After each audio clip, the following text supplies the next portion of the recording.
It is also crazy how like comedians will take the most smoke in the day and age that we live in, right? Like the president of the United States goes to Saudi, dances with them. People are just like, yeah, you got to do what you got to do, you know? You got to make fun. You got to get your allies. Live Golf, Saudi, huh? Best golfers in the world. Formula One goes to Saudi. You name it. Everyone goes, comedians. How could they? You're like the bastions of free speech. You cannot say anything you want in Saudi. How could you go there? Don't say anything about Charlie Kirk. I wasn't going to say anything about, yeah, but don't say anything about Charlie. I wasn't going to say anything about Charlie Kirk, but don't. There's nothing funny about it. Oh, now you tested me. I mean, there's nothing funny about it? Trevor Noah's defense of comedians who performed at the Riyadh Comedy Festival, along with his commentary on the Charlie Kirk shooting and its aftermath, presents a multi-layered critique of contemporary moral hypocrisy, freedom of expression, and the complex role of comedy in both authoritarian and democratic societies. His arguments are not a simple justification of individual choices, but rather a philosophical exploration of the conflicting pressures artists face in a world where ethics, economics, and speech intersect uneasily. By contrasting Saudi Arabia's restrictions with those emerging within the United States, Noah frames the issue not as one of geography or ideology, but of universal human inconsistency. I'm not sure if you heard, so there's a bunch of comics that went to Saudi Arabia and did the comics. And they said comics talking shit, and there's other comics like, well, I gotta get this money, you know what I'm saying? Weren't you one of the comics who went to Saudi Arabia? Oh, man. Yeah, it was a whole... How many was it in the end? Was it like 50, or did it start as 50 and then... It was huge, though. Right, it was Saudi Arabia's first comedy festival, I think, the Riyadh Comedy Festival, and they had a bunch of comedians go out there. It's been all over the news. See people arguing about it on TikTok. It's like, let me tell you what I think about what happened. I don't know. It's an interesting one. I'll start with this. Like, when you know what Saudi Arabia is all about, it's weird to go to a comedy festival that is paid for by Saudi Arabia. You know what I mean? And this is what I mean. There's a difference. I'm all for going anywhere to perform for anyone, because there are people who live in countries that don't agree with what their countries are doing. So I don't assume that everybody who lives in a country is the same as the people running the country, right? That's the first thing. But when the government is paying you to come, that's like a direct relationship that's different. Does that make sense? It changes up. And I don't know, man, like Saudi Arabia, you're like, damn. You just do a cursory search. You don't even have to like dig deep. You don't have to go do your research, or just the things that Saudi Arabia does. You know what I mean? Like, you see all the comedians who went, like Dave Chappelle, Kevin Hart, Bill Burr, Louis C.K., like it was like a whole bunch, Aziz Ansari. You know what I mean? I'm friends with all of these guys. Like, I'm just like, but they went to Saudi, and I'm like, if you search Saudi, you see the things that happen there, right? Government is on some like almost dictator level shit, right? Like you say the wrong thing, you get disappeared in a moment. Like, it's just like 1 minute your family knows where you are, and then they don't. The Saudi government's financial sponsorship of the festival intensified this criticism, transforming what might have been an act of cultural outreach into an apparent exercise in image laundering, a form of comedy washing akin to the sports washing already common through Formula One and golf. Noah, however, resists the simplicity of moral outrage. He acknowledges the troubling optics of performing under a government paycheck, but refuses to label the participating comedians as sellouts. His position stems from an understanding of both economic reality and moral relativity. Everyone has a number, he concedes, not as a cynical admission, but as an acknowledgement that idealism is rarely divorced from survival. Someone was like, oh, would you go to Saudi? I'm like, I wouldn't say no, but I wouldn't say yes. It would have to be an amount of money that makes me not care. No, I'm being honest with you. It would have to be an amount of money that makes me not care about everything else that I'm gonna lose. That's the honest truth. So like every person who would be disappointed in me, I would have to have an amount for what that's worth in my life. So then if somebody said to me, they're like, I'm disappointed in you, in my head, I'd be like, 10,000. Every time that would happen, I'll just like have that little number. I'll be like, yeah, this is already paid for. This is fine. But if it's not that kind of money, then no, like, I personally wouldn't do it if it's not that kind of money.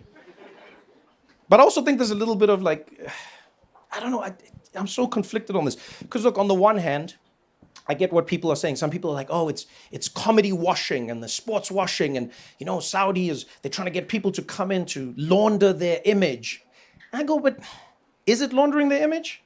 Because there's a lot of people who didn't really follow Saudi or care about it that now know about what Saudi is doing because these people went there. And I argue sometimes it's the people going there that makes you now go like, where are you going?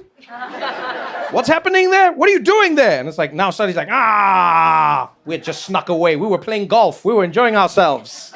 In a globalized entertainment industry where most artists already navigate corporate and political pressures, the moral purity demanded by critics is, in his view, performative. Noah's realism suggests that condemnation of these comedians says more about the critic's desire for moral clarity than about the performer's supposed ethical failings. He goes further, challenging the double standard inherent in the criticism. When comedians travel to Saudi Arabia, they are accused of betraying free speech. Yet when political leaders or major corporations do the same, the actions are excused as diplomacy or business. It is also crazy how like comedians will take the most smoke in the day and age that we live in, right? Like the president of the United States goes to Saudi, dances with them. People are just like, yeah, you got to do what you got to do, you know? You got to make fun. You got to get your allies. Live golf, Saudi, huh? Best golfers in the world. Formula One goes to Saudi. You name it. Everyone goes, comedians. How could they? You're like the bastions of free speech. You cannot say anything you want in Saudi. How could you go there? That's a very American point of view. I'm going to let you know now, right? And it is a privilege. You should keep that point of view, but it's a very American one. Because in many countries around the world, you can't just say whatever you want when you're performing or when you're there. You know, like Singapore, you know what I'm talking about? Yeah. Malaysia in the house as well. You know what I'm talking about? No, there's a lot of places. Even when I was in India, we were doing shows. You and I were in India. Yes.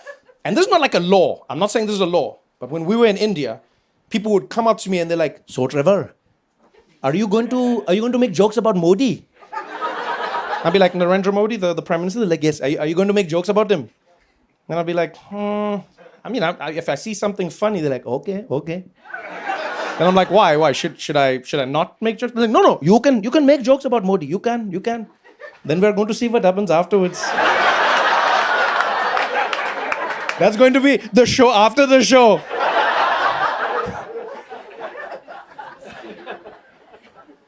It's almost perfect comedy timing that this happened now, right?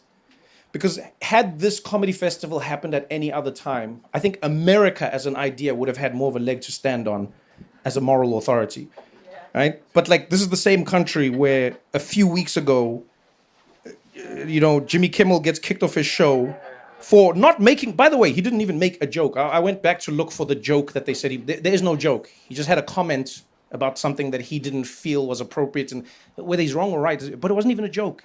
He cites the aftermath of Charlie Kirk's shooting as a telling example. Following the event, hundreds of individuals were reportedly fired or ostracized for making comments, sometimes privately, about the incident. The national response, Noah argues, was not to question the proliferation of guns, but to restrict discussion of the tragedy itself. Same country. Same country where hundreds of people have been fired for saying anything about Charlie Kirk post him being shot. Anything. People getting fired from companies. People, for you in your private life say some shit and then your company fires you because they're like, Charlie Kirk. Here's the thing. I'm like, people are like, oh, what do you think? Charlie Kirk, to me, is like, okay, someone got shot. It's not great. I didn't wish for it. But now you can't like terrorize your population if they dare to say something about the thing. Do you know what I mean? Yeah. This is the same country where people make jokes about Abraham Lincoln being shot. Which I think is like ranks higher. But people will make jokes. This is literally, America was the place where I learned the joke, where they were like, but other than that, Mrs. Lincoln, how was the play? That's the joke. Yeah, you know it. At the heart of Noah's argument lies a critique of selective morality and performative outrage. Western audiences, he implies, prefer symbolic battles to systemic ones. It is easier to condemn a comedian for performing in Riyadh than to confront domestic censorship, corporate complicity, or political hypocrisy. Comedy becomes a scapegoat, a safe target for moral anxiety. Meanwhile, the structural issues that actually restrict freedom remain untouched. In the end, No's reflections on the Riyadh Comedy Festival and the Charlie Kirk incident converge on a single theme: the fragility of speech in a world increasingly afraid of discomfort. Whether under dictatorship or democracy, the instinct to control laughter, to dictate what can and cannot be joked about, reveals a shared authoritarian impulse.